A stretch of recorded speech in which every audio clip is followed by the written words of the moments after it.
In this video, I'll show you how to make this investment portfolio tracker in Excel that doesn't just track your stocks, but also other investments like ETFs, alternatives, and cash. By the end, you'll have a live snapshot of your entire portfolio, including the total value, the proportion by asset class, and even your top 5 holdings, all updating automatically. Best part is you just need to spend a few minutes building this and you'll have it as a template forever. Let's get into it. The first step is to set up the whole structure. So let's go ahead and add the title. Let's call this the investment portfolio tracker. I'm also gonna bolden that with Control B. And then down over here, I'm gonna say the last update date. And I'm just gonna use the today function so that it updates automatically whenever we open the file. I'm also gonna add some borders here, Alt HB, and just the bottom border, so that's an O. And then I'm just gonna italicize this and maybe change the color to something like a dark gray like that. Nice. Now down below, we can start working on all the different headers. First up, we're gonna have the ticker, so that's the trading name for that stock or whatever asset class it is. Then we've got the name, maybe, so in the case of Apple, it would be AAPL. And then Apple Inc. would be the name of the company. We'd also want to know the number of shares, so I'm just gonna type shares in here. Then we have the cost basis, so that's basically how much we spent for each individual share. That's not the same as the current price though. Then we've got the market value of that investment, and we've got the total cost of that investment too. And then finally we have the gain or the loss. Let's say one in dollar terms, and the other one can be in percentage terms. And finally, we can have the weight. So the weight is gonna be out of our entire portfolio, how much is Apple. Now that we have the line items, let's go ahead and format them a bit better. I'm just gonna maybe change the colors to a dark blue here and the font to a white. And obviously we're not just going to have stocks, so I'm gonna move this down one. And instead here, this is gonna be like the stock section. So maybe I can add some kind of a lighter blue color like this, and call this the stocks. I'm just gonna bolden that as well. We would list out our stocks, and then we would have another section maybe for the ETFs or the bonds, etc. Now it's time to add all of our actual stocks or investments. So we'll go one by one, and I'm just gonna add some samples to fill the data. Let me fast forward that. Awesome, this is what it looks like. Firstly, just for stocks, I've added 5 different stocks here. And I've also made up the number of shares we have and the cost basis, so the price we paid for them. Then for the current price, we want to try to make this dynamic. This part here, we only need to add once whenever we buy that investment, but the current price, we would need to update every time, so it can be a bit tedious. Instead, what we'll do is select the tickers right here and go over to data and click on stocks. This is going to allow us to make it all dynamic there. Give it a second to load. You might get some kind of disclaimer like this. So let me just close that out. And I'm gonna press on this plus sign and go all the way towards the bottom where we have the price. When you do that, it's gonna put it on the next empty row or column. So in this case, on the current price one. So I can put a price and you can see it's updated there. And the nice part is that this is all dynamic. It updates about every 5 minutes or whenever you open up the Excel file. So it's gonna be pretty accurate. Then we can work on the rest of the calculations. The market value is gonna be the current price multiplied by the number of shares. The total cost is the cost basis multiplied by the shares for it. And then the gain is just the market value minus the cost for it. So we've made $3,000 or 3,800. In percentage terms, that would be the market value divided by the total cost minus 1, and hit enter there. And for the weight, this is something we'll calculate at the very end, as we need to have the totals first. So I'm just gonna take this, and to drag this down, just press Control D. That's for down. It calculates all the formulas going down there. Some of these values are actually assumptions, right? The shares here and the cost bases are things we inputted manually. So we should change the color of that to this kind of brighter blue. This way we know that these are the ones we can edit. These other ones are all going to update automatically, so we shouldn't actually touch. That's the part for stocks, and then we can maybe do something for ETFs down below. You can see it's detecting the wrong format here, so I'm just gonna go to this top one and just copy that format painter and put it down below like that. And now we can just copy this across all of these cells right here. I just need to take out the text though, so let me delete that part. Now, let me fast forward how I add these. Awesome, here's what it looks like. And even though these are ETFs, so not individual stocks, we can still use that data and stocks button. So I can go over to data, click on stocks, and these should update as well. You can see it detected them correctly. Press on this plus sign and choose the price from here. So we see the price is trading at. Same thing with some of these alternatives. You can see I have gold, I have a Bitcoin ETF, and I have silver. So I can select these three and again go to stocks, and it should be able to detect each of them. Seems to be correct here. So I'm gonna go ahead and press on this plus sign for the price. Finally, the last one I have here is cash. Obviously, this isn't really an investment, but it is quite common to have it as part of your portfolio, maybe because you're considering investing it in something. The current price, let's just say it's NA as well. And for the market value or the total cost, maybe we have $10,000 in cash that we're waiting to see where we want to invest. So maybe for these parts right here, I'm just gonna change the colors for all of that section into a blue. So I know that's hard coded. Then for all of these other calculations, we can just copy the formulas we used above. That's the easy part there. We can just select this whole area, paste it down below. Same thing over here. And finally, for this cash one, it's just gonna be these last two. Or maybe we could put an NA, as it's not like it's really an investment. Maybe you do have it in a savings account, so you would wanna account for it too though. So for now, I'm just gonna put an NA. Awesome. Now that we have all of the different types of investments, we can calculate the totals for the whole portfolio. So down over here on this last row, I can call this maybe the portfolio value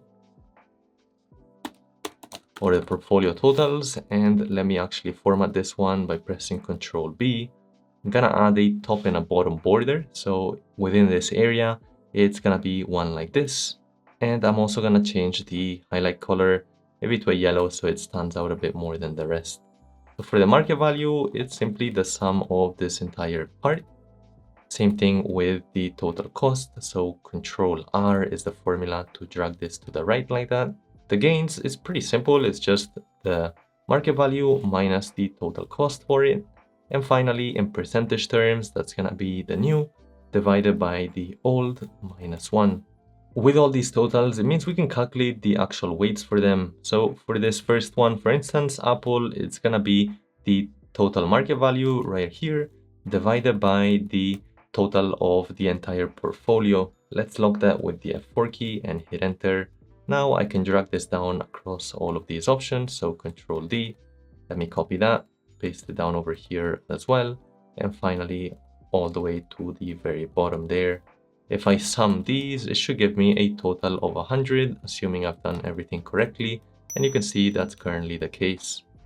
In this case, we've just added some sample companies, but if you want to learn how to value companies like a real investment professional, you should check out our complete finance and valuation course. In it, first we cover financial statement analysis using Apple's real annual report as an example. Then we get into financial modeling through a 3-statement model. After that, we begin the valuation phase where you learn to do a discounted cash flow, a comparable company's valuation, and a precedent transactions valuation on Apple, looking at the real financial statements to eventually derive a valuation range. Lastly, we'll show you how to present an investment thesis using a stock pitch format. So if you're interested in checking it out, head over to the link in the description below. Alright, back to the video. Next up in the process is adding some key metrics. So you can see right here, we have all of the investments. Let's assume that's all. And then down over here, maybe we can start to add some KPIs. So it can be the portfolio summary here.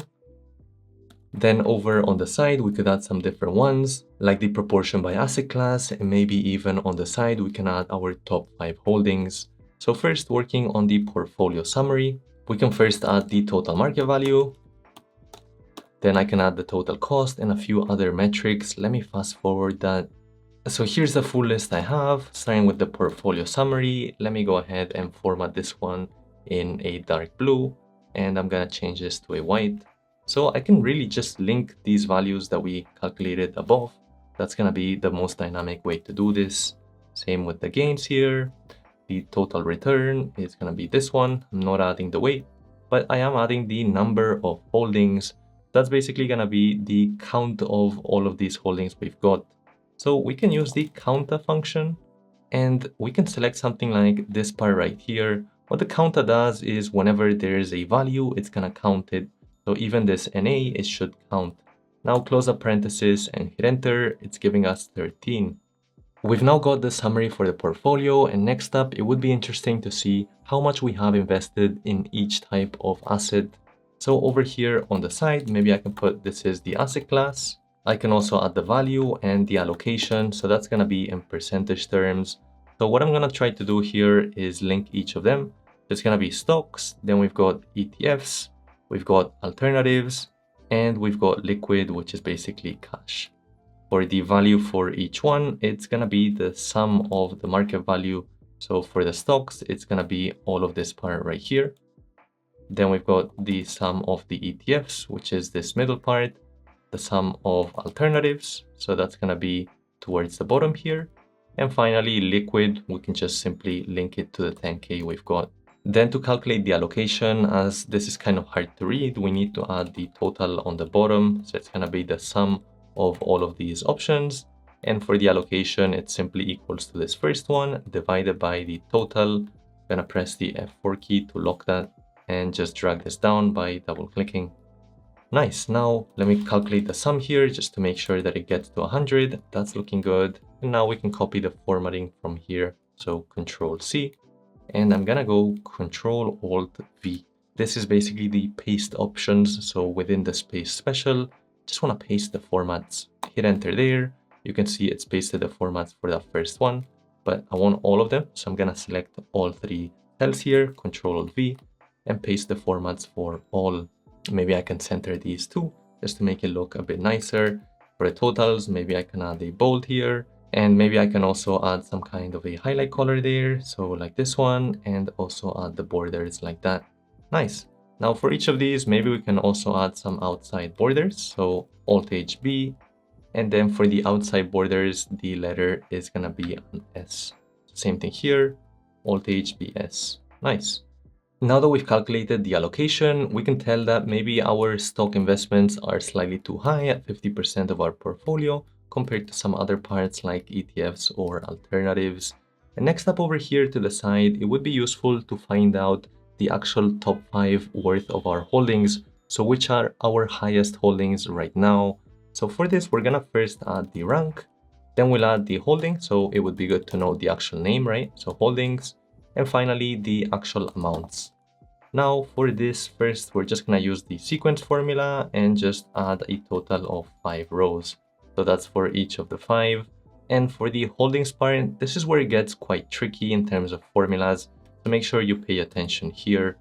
We're gonna start with the index. And so what do we want as the answers? Well, we want the names, right? So I'm gonna select all of the names right here and press the F4 key. This way we can drag this down across the different cells and it's gonna stay referencing the same area, comma. And now we need to add the match. So this is gonna be the lookup value, and within this area, we need to find it based on the rank. So it's gonna be a large function inside this area. The large basically determines out of the numbers, which is largest and which is smallest. So within the array, we need to determine based off of the market value, what's high or what's low. Press the F4 key there. And so the K here is what ranking are you looking for? The first, the second? Well, we're looking for number 1, which is in fact right behind this cell. Close up parenthesis, comma again, lookup array. Now this is corresponding to the match function, right? So that's where we need to add this whole market value area. F4 again, comma, and just put a 0 because we want an exact match. Close the parenthesis again, this time for the index, and that's all. Hopefully you were able to figure this one out. Now we can double click here on the bottom. I'm gonna take this over to the left like this so we can maybe read it a bit better. And for the amounts, we could just do another index match, but that would be a bit annoying. Instead, we can just use the large function. So we're gonna say that based on all of this market value part, we wanna rank them from 1 to 5, right? So we'll select this, press the F4 key, comma, and this is just gonna be the first one that we want here, and it should be corresponding to NVIDIA. Then we can double click here to take this down to the bottom. To double check here, it says that NVIDIA 13K is our highest value investment. Let's have a look here. So we've got NVIDIA. That seems to be the highest one among these options, so it seems to be working correctly. Let me fast forward how I format this. Awesome, here's the final result of our top holdings, and the nice part is that these aren't necessarily in one specific asset class, but instead our entire portfolio. Now that we have all of the data, we can finally start to format it by adding some nice charts and visuals. First of all, I think it makes sense to add some kind of data types to see what specifically has given us the most gains, right? So we can select this whole part right here, go over to conditional formatting, and we can choose to add some kind of a data bar like this. So we can see, okay, it looks like this particular one, NVIDIA, has given us the highest returns, whereas this one right here, the Bitcoin Trust, is actually in negative territory. Same thing over with this other part. We can actually just do the exact same thing if we want, maybe in a different color like this yellow. And it looks like on percentage terms, even though the NVIDIA was highest in dollar terms, on percentage terms, our biggest investment seems to be the silver one. Also, to make this a bit easier to see, we can get rid of the grid lines. So go to View, click on Grid Lines, and maybe I can also add some gray background to specific cells just to make it easier to read. So maybe I can add a light gray like this on this one, and then basically every other cell we want to add a light gray. Let me fast forward that. Awesome, so you can see I've added these lines for all of these. With this conditional formatting, it looks a lot nicer. That said, for things like the allocation in percentage terms, maybe it's nice to add it as some kind of a pie chart down below. So right here, I can choose, let's say, the portfolio allocation. And I'm also just gonna format it the same way as above. So copy that, Control-Alt-V, and paste only the formats. Maybe I can extend this part out a bit more like this, just so we can create a big chart. And I'm gonna choose all of the different asset classes and their allocation here. I've been able to select both parts by pressing the Control key. So I select this first one just with the mouse or with your keyboard, press the Control key and select the second part. Now I can go over to Insert and choose a pie chart. Should show up as a recommended option. So here's the option. I can delete this header, basically because I've added the header within the actual cell area. And I'm just gonna format this a bit better, maybe something like that. In terms of size, I can change the colors, add data labels, right click, add data labels there, maybe change this to a white color and also bolden them. Let me fast forward how I change the colors for each one. So you can select each part of the pie chart and change them like that. Awesome, that's the distribution part. So you can see that stocks really take up a large portion here. And the other thing that would be useful is to chart out our top 5 holdings so we can really start to see the difference between each one. I'm gonna put it right here and let's call this the top 5 holdings, all asset classes, and I'm just gonna select this entire part, go to Insert, and I'm gonna just choose a bar chart like this. That sounds good to me. The only odd part about it, you can see, is that it's actually going from low to high. I would like it to be in the reverse, right? I think that probably makes a bit more sense. So first, I'm gonna go ahead and delete these labels because I'm just gonna add data labels within this part, like that. I'm also gonna get rid of these grid lines. And now let me show you how to reverse the order here. I'm gonna go to this axis, right click, format axis, and you can see it says categories in reverse order. That's the one we want to tick on to make it look, in my opinion, a bit nicer. And the gap width we're gonna reduce to make the bars thicker like this. And now I'm just gonna change the color of the fill, maybe to the dark blue or maybe even to a lighter blue like this to make it stand out a little bit. Let's close out of this and let me zoom out a bit more so we can see everything slightly better. Actually, I could also just move this over one and extend it out. So hopefully that looks a bit better as it's gonna be slightly larger like that. So you can see we created a full investment portfolio tracker that's fully dynamic as the current price updates, and all of our formulas and charts will update accordingly. Awesome, now that you've created a portfolio tracker, you should probably also create a personal finance tracker where you can see your income, your expenses, and your savings. And you can learn how to do that with this video over here, or you can take our complete finance evaluation course over here. Hit that like and that subscribe, and I'll catch you in the next one.